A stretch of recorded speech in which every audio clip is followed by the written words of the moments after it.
Olá! Não era o início de vídeo que você esperava que teríamos, mas é o início de vídeo que você vai ter. Eu acabei de chegar, hoje é dia 28 de março, mais ou menos 9 horas da noite, eu não tô com o relógio aqui, mas eu acabei de chegar do cinema, porque eu vi, acho que já deve ter visto no título o que eu vou falar nesse vídeo, mas eu acabei de ver Devoradores de Estrela. E olha aqui, calma aí, dedo em cima da câmera. Calma. Eu espero que na câmera eles invertam, porque eu tenho aqui, ó, Devoradores de Estrela. Eu terminei hoje também, dia 28, o livro. E assim, quando eu terminei o livro, eu falei, eu preciso ver esse filme. E eu acabei indo sábado, peguei um Uber e fui pro Boulevard ver o filme em IMAX. E eu estou muito ansioso para gravar o vídeo sobre Devoradores de Estrela. Estou muito ansioso para gravar este vídeo. Olha, eu estou falando uma coisa no passado que vai acontecer no futuro, mas é daqui a alguns segundos para vocês. Olha só que loucura, né? Viagem no tempo. Enfim, esse aqui é só umas impressões iniciais. Esse início de vídeo, esse prólogo do vídeo aqui. Daqui a pouco vocês vão me ver sentados nessa cadeira aqui. Talvez com o dia amanhecendo, com luz do sol, tá escuro.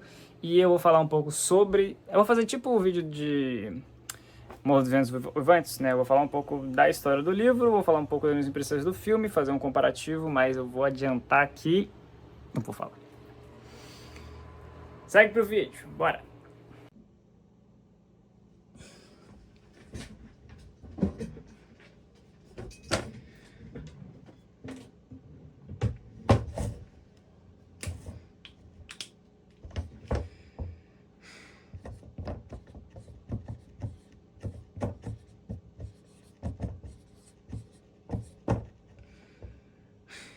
Tá, eu acho que esse é um começo para a pesquisa. E acho que com isso a gente consegue entender o que está acontecendo. Vejam se vocês concordam. Agora eu tenho muito trabalho para fazer.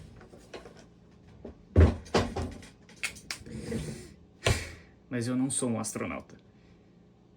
Eu não sou um astronauta. Eu coloquei um não em astronauta. Eu não vou fazer parte dessa missão. Talvez. Ei, gente, tudo bem? Essa foi a minha tentativa meio, não sei, de impersonar Ryland Grace, interpretado recentemente por Ryan Gosling. A gente tá no mesmo nível, né? Eu e Ryan. Ele talvez um pouquinho mais abaixo que eu. Mas estou aqui de volta agora com uma xícara de café, bem grande na verdade, para fazer um café com livros, barra Fernando fala de filmes, enfim, eu vou decidir isso depois, mas nós vamos falar de...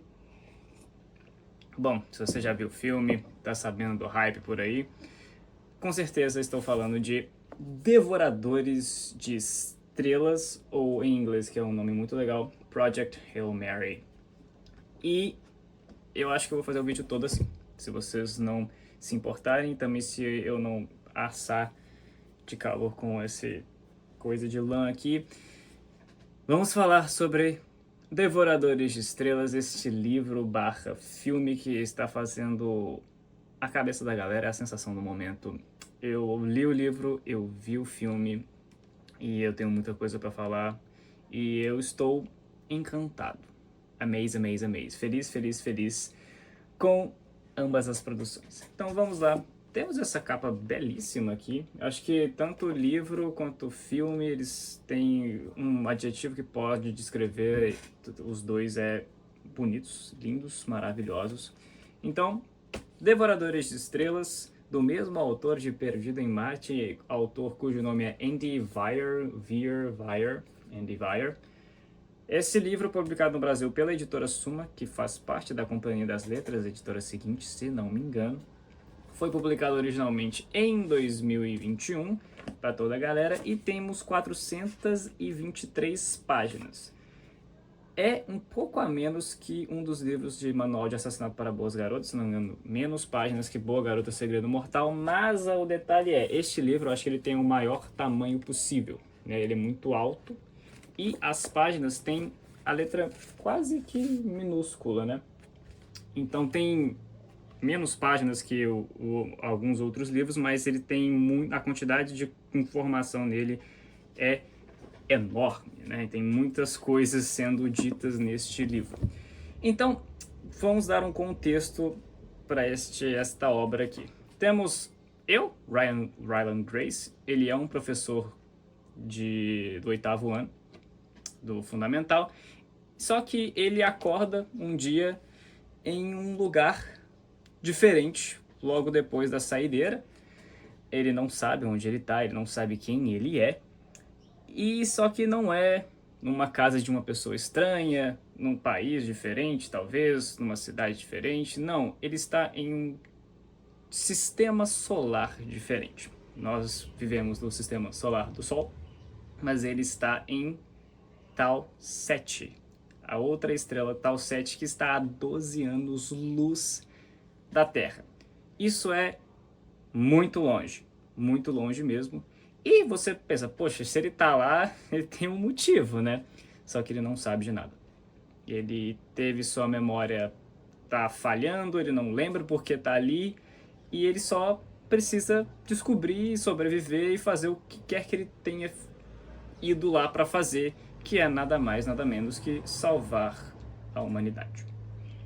Então, no contexto da história, nós temos um organismo, um ser vivo unicelular, provavelmente, que está literalmente consumindo a energia do Sol. E se ele consome a energia do Sol, ele vai perder energia, ele vai deixar de fornecer energia para a Terra, e isso é muito ruim porque o Sol é um dos responsáveis pela vida na Terra para aquecer o planeta e proporcionar a vida na Terra. E se a gente perder 10% dessa capacidade, que é o que o livro fala, que em 30 anos, esses astrofágicos, né, esse organismo é dado o nome de astrofágico porque astro de estrelas, fágico de comedor, né? Por exemplo, fagos seria alimentar-se. Então, você tem as células, por exemplo, os glóbulos brancos, muitos deles são macrófagos. Macrófagos? Porque eles comem células, enfim. Fagos é de comer. Biologia, eu faço matemática, eu sei algumas coisinhas de biologia. Inclusive, biologia, o Ryland Grace, ele é doutor em microbiologia e tudo mais. E aí eles precisam descobrir por que raios esses astrofágicos estão na Terra e como parar eles, como deter todos esses astrofágicos para a gente não morrer, basicamente. Daí eles mandam Ryland Grace, mais outras 2 pessoas, numa missão que é a missão Hail Mary, né? Tipo, Hail Mary em inglês é Ave Maria e é tipo a nossa última esperança. A Ave Maria cheia de graça. Tô gravando isso na sexta-feira santa, inclusive. Feliz Páscoa, galera. Foi ontem. Esse vídeo vai na segunda, dia 5 de abril? 6? Não sei. 6 de abril, né? Enfim. E aí ele precisa lembrar de tudo isso, lembrar porque ele tá nessa missão e salvar o mundo. Coisa boba, né? E ele tá sozinho no espaço, com ninguém próximo a ele, ninguém próximo nas redondezas de tipo de milhões de quilômetros. Ele está sozinho no sistema solar, de Tau 7. Mas não é bem assim, né? Talvez ele não esteja tão sozinho quanto ele pensa. Então, esse fato dele ser desmemoriado traz uma influência no livro muito interessante, porque a gente tem 2 momentos que se intercalam no livro, que é o presente, que é quando o Ryland ele tá na nave, na Mary, né, que ele chama, no filme, no caso, quando ele tá na Mary, fazendo as suas pesquisas e tentando lembrar de quem ele é, e flashbacks da vida dele na Terra, que com o tempo a memória dele vai voltando e conforme ele lembra das coisas, a gente vai sabendo do que vai acontecendo. Então, a gente tem uma separação quase que com um espaço duplo, tá? Dois enters, né? Se você está digitando um documento no Word, você dá enter 2 vezes, você tem um espaço entre parágrafos. E essa separação é dentro de um mesmo capítulo, nós temos essas 2 formas esses 2 tempos acontecendo. E o livro, bom, ele é dividido em capítulos, ele tem 30 capítulos, são capítulos um pouco mais extensos, né, igual eu falei. São letras pequenas, página grande, muita informação sendo falada, mas a leitura é super tranquila, super de boa. O livro ele tem um humor muito bom, muito forte, né? O Ryland ele é uma pessoa engraçada e ele tenta usar essa comicidade para lidar com a situação que ele está lidando, né?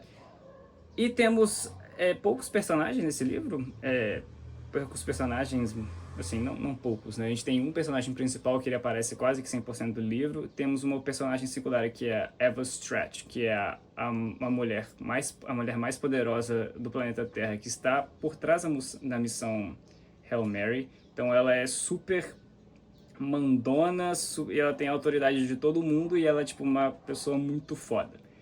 E temos outros cientistas que conversam com o Ryland que tentam ajudar toda a humanidade a se salvar, né? Esse aqui é uma empreitada que é meio inacreditável porque todas as nações se unem para um bem maior que é a vida na Terra, mas mesmo assim tem conflitos de interesses e tudo mais. Então, este livro, ele é muito completo. A gente tem muita informação sobre ciências, mas ele não tenta ser, ele não é chato de livro didático, sabe? A gente tem várias informações, várias coisas que fazem sentido. E, bom, o Andy Weir, ele fez Perdido em Marte, ele fez esse livro, então tem algum embasamento científico. As coisas que ele escreve fazem sentido fisicamente, geologicamente, biologicamente. E ele é bem interessante, bem divertido de ler. E cada capítulo ele te dá uma você sente a angústia do Ryland por não saber o que ele está fazendo, aí depois você volta pro presente para entender o que está acontecendo. Então você, junto com o personagem, entende a gravidade da situação conforme o livro vai se passando. E, enfim, é um livro muito bom, muito fácil de ler. Ele só o tamanho assusta, mas ele é bem tranquilo. E, cara, tem uma... Bom, vou falar. Tem um personagem do livro que se chama Rocky, que quando ele aparece no livro, ele rouba a cena. E quando ele aparece no filme, ele rouba a cena. E a interação do Rocky e do Ryland é muito boa, porque você consegue ver o desenvolvimento de uma língua, ou melhor, da compreensão de duas línguas, meio que ao vivo. E é exatamente isso que acontece, ou que aconteceu na evolução do ser humano para entender diferentes línguas, tá ligado? E, cara, muito bom. Esse livro, ele é sensacional. E uma coisa que eu coloquei aqui, eu falei que o livro se passa em flashbacks, né?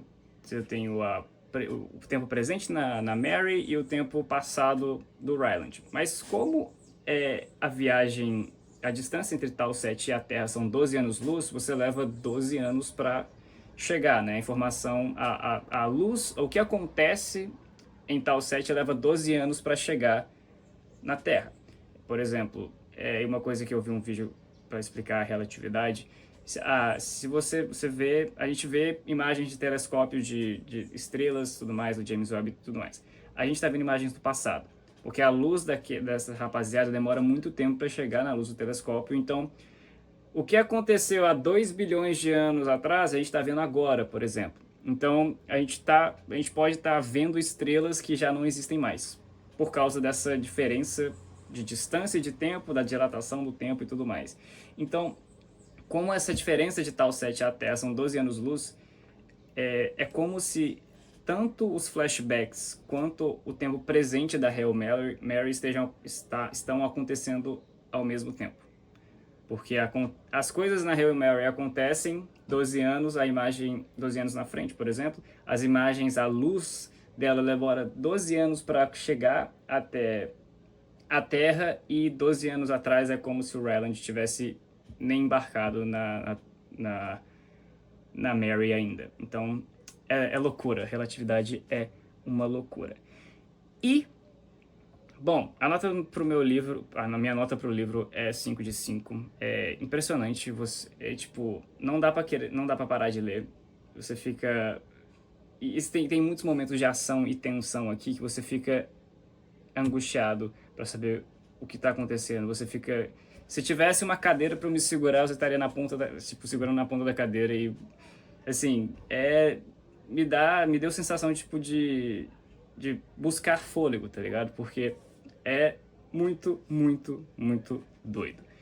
E aí, fizeram o filme Project Hail Mary, Devoradores de Estrelas, que inclusive estava no meu vídeo de adaptações de 2026.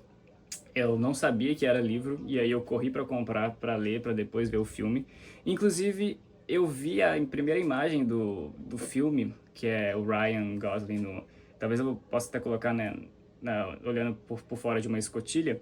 Eu vi essa imagem ano passado, eu falei, nossa, eu quero muito ver esse filme. Até mandei para uns amigos meus. Falei assim, nossa, o Ryan Gosling vai lançar um outro filme de espaço, eu quero ver.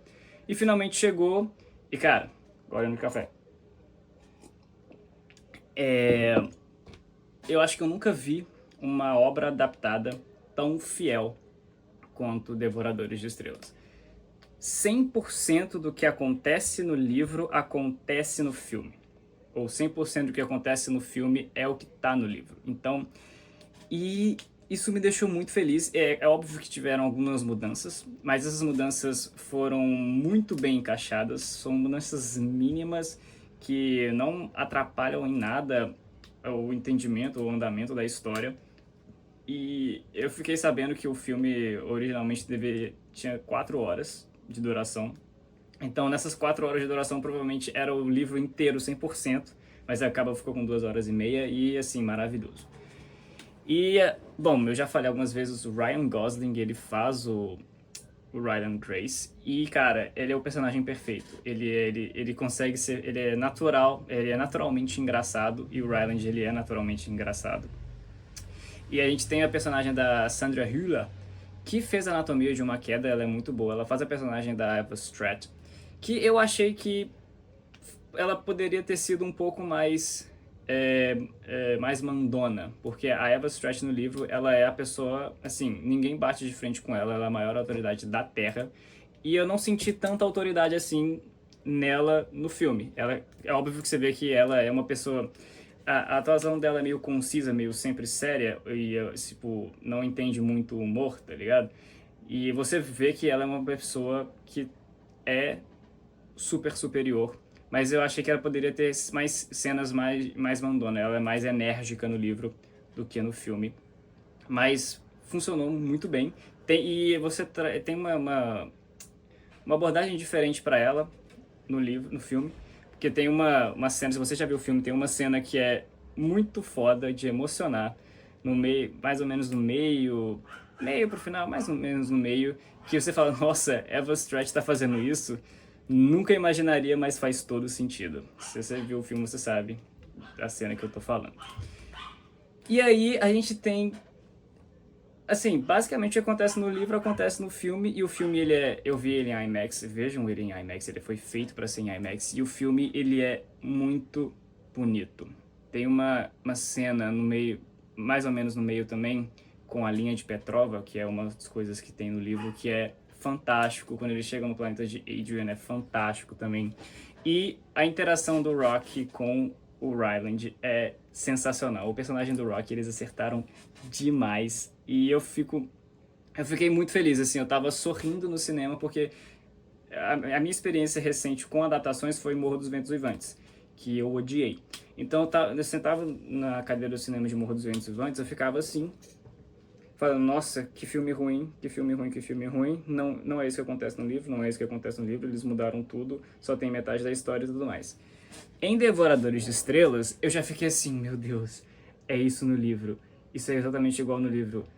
Ele vai fazer isso porque é o que tá no livro. E eu fiquei sorrindo o filme inteiro, sorrindo e chorando. É um filme muito emocionante. E assim, 5 de 5 também. Eu recomendo que você vá assistir Devoradores de Estrelas, que é sensacional. Ele não é um Interestelar da vida, apesar de ter propostas semelhantes, né? A Terra está sendo... A gente precisa salvar a Terra, vamos para um lugar muito longe para tentar salvar ela e tudo mais, mas assim, são propostas iguais, mas a pegada do filme é mais diferente. Devoradores de Estrelas é um filme mais emocionante, mais sobre família, não diria família, mas sobre interações amizades e tudo mais, e amizades inesperadas, e além de visuais incríveis e muita ciência, muito da hora. E cara, eu estou muito feliz pelo filme, pelo livro, e assim, se eu tenho uma recomendação pra vocês esse ano, que eu já falei em alguns outros vídeos, mas Devoradores de Estrelas, tanto o livro quanto o filme são fantásticos. Enfim, acho que é isso que eu tenho pra falar pra vocês. Mentira, não é isso não. Os diretores de Devoradores de Estrelas são os mesmos de Homem-Aranha no Aranha-Verso, a animação. Então eu já tava esperando algo muito bom e eu me surpreendi mais ainda porque é sensacional. Vá no cinema, vá ver Devoradores de Estrelas, leia o livro também, Devoradores de Estrelas, porque é muito, muito, muito, muito bom. É isso que eu tenho para falar para vocês. Espero que vocês tenham gostado desse vídeo. Por favor, deixem o seu like aqui embaixo, se inscrevam no canal. O meu livro, não tenho ele aqui para mostrar para vocês, mas eu talvez poste uma imagem por aí, mas está disponível para comprar no link na descrição, ou se você é de Belo Horizonte, frequentar o FMG, me chama na DM no Instagram e manda uma mensagem lá, que a gente pode conversar. Então é isso, eu acho que eu vou ficando por aqui. Um beijo, um queijo, e eu não vou dizer tchau, mas eu vou fazer isso daqui, né?